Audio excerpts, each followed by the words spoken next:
Hi, I'm Neil Barker and welcome to my stripped down guide of the iPod Touch 2nd and 3rd gen, or 3rd gen. They're both the same essentially in the methods we're going to use. There's some parts that are different.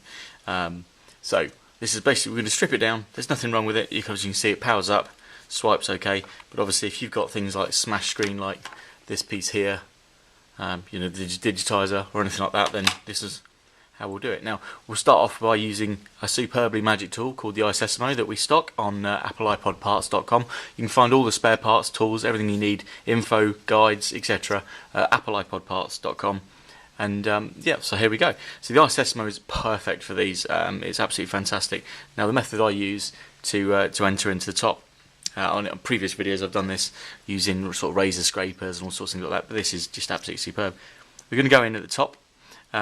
And what you want to do, you want to aim to go in between the rubber and the metal casing, and not the glass and the rubber, and just kind of releasing those clips at the top.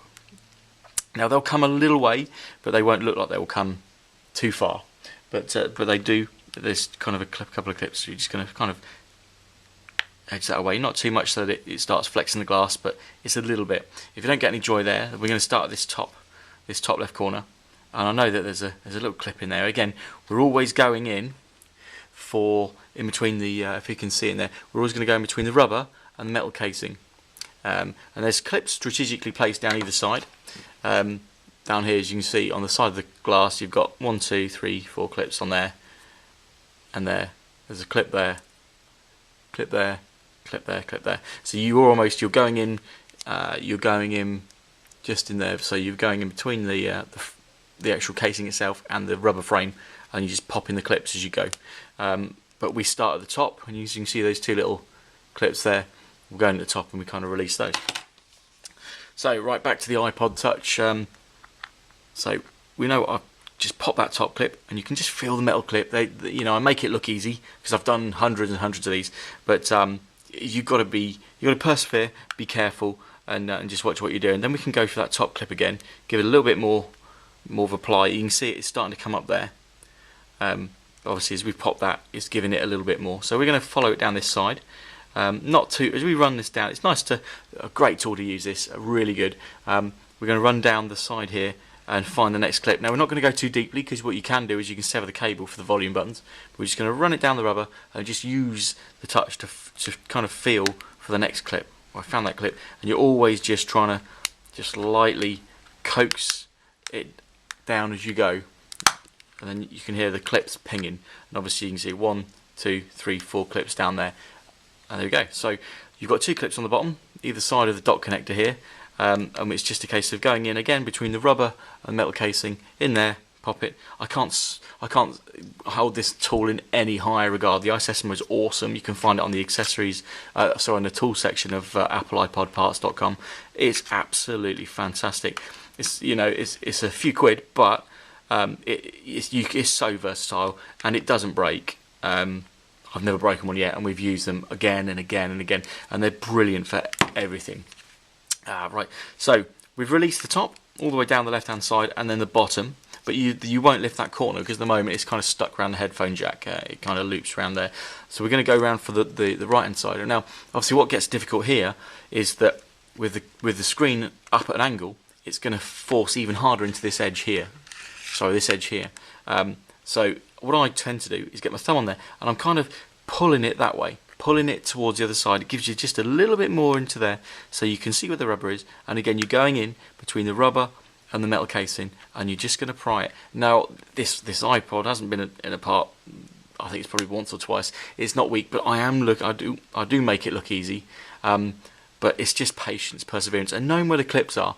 If you watch this video, you have a look at where I pointed you out on the other one. In fact, I'll do it again just in case. So there's the screen you're looking at, and there's the clip. So if you imagine on the right hand side, or we'll start the way we're going to go, you pop the top clips, and then on the left hand side you've got a clip right in the corner, and then there's a big gap where the volume buttons are, and there's a clip, clip, clip, all within an inch of each other. And then there's these 2 bottom clips there and there, and then as you go into the right hand side, you know that there's not right in the corner, but just down from the corner there, and then they're more evenly spread all the way down that side, because there's obviously no cables. So obviously what I was saying is it's just patience, perseverance, and using the right tools. Really is. This iSesamo is brilliant. Right, so we're going to go in between there, and it's a case of running it down, and again using that gentle rocking motion there as we go down, all the way down. And as you get, sometimes it sticks a little bit around the headphone jack. It's just a case of just kind of flopping it up. And the screen, and just be careful when you do this, you're going to open the screen like a book, like so. And obviously what you've got to watch for is that's the cable for, so what you don't want to do is open it the other way around. So there we go. So what we're going to do, we get a little non-marking tool, so it's insulative, and we're just going to pop that connector. This is the 3rd gen, but the 2nd gen is essentially exactly the same. The cable configuration is a little bit different on these and the LCD screens. Now that's the 3rd gen screen. You can see if you sit the cable down on the 3rd gen screen, it's got that little dogleg effect, so when you lay it flat the connector stays in the middle. The connection's there. On a 2nd gen screen, you've got, when you lay the cable flat, it pokes out to the side. Now essentially the connector is in roughly the same area. The 2nd gen, that connector is up here at the top, the 3rd gen it's at the bottom. So imagine when you're going to put a 2nd gen in there, the cable sits there, here, there's the plug, and obviously the 3rd gen it sits here. Now interesting thing, 2nd, 3rd gen, and this is one to note for when you're ordering the parts, is the 2nd generation, obviously it comes in, I think it was 8 gig, 16 gig, 32 gig, all 2nd gen. Now when they switch to the 3rd gen, they look identical from the outside, they really do. There's only a couple of ways of really telling. The boards are different, but if you've got an 8 gigabyte 3rd gen, it's exactly the same hardware as a 2nd gen. So you've got to remember, 8 gig 3rd gen, you need the 2nd gen screen, you need the 2nd gen LCD, and the batteries are the batteries are the same for all of them.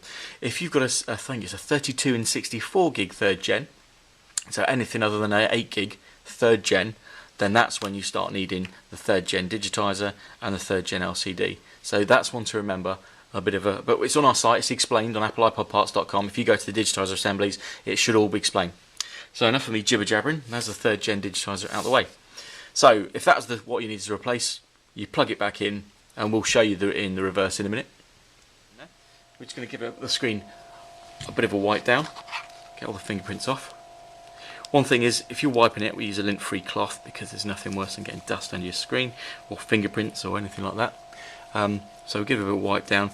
Be careful of that little gold contact there, the home button contact. You can quite easily ping it, and it pings off, which is not great because it means your home button won't work. So once we're happy that that's grease-free, dust-free, dirt-free, you name it, we can go back with the Digitizer, and obviously we'll do the same to the inside of that. I know I haven't got my fingers on it. Come over that cable, and it's a very tricky thing. You probably can't see it there, but I'm looking to get the connector roughly in place. Now, this is apart from taking it apart, this is the most critical bit because you don't want to tear the cable by accidentally taking it beyond its limit. So what I've done there, the 2nd gens are a lot easier because they stick out the side. You can put that in with that in place, but with this you've almost got to kind of lift it up, and again it's a patience thing. If you're getting a bit hot under the collar, get a bit annoyed with it, walk away, have a cup of tea, come back. Right, so that little paranoia check there, push that connector down, hold the screen, and what I'm going to do is I'm going to power it up. I'm going to check the screen. You don't want to clip it in to realise that it's still not working. So there we go, quick swipe, great, it's all working fine.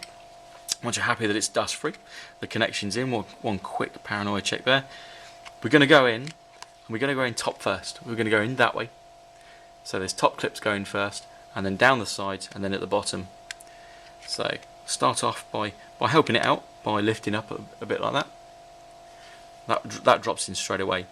Then as you push down, we're going to go clip, clip, clip, clip, clip, clip, all the way down with your thumbs, down the sides, and then in at the bottom, and then you're going to give it another firm push all the way down to make sure that it is all flush. There we go, and get a bit of a wipe, get the fingerprints off,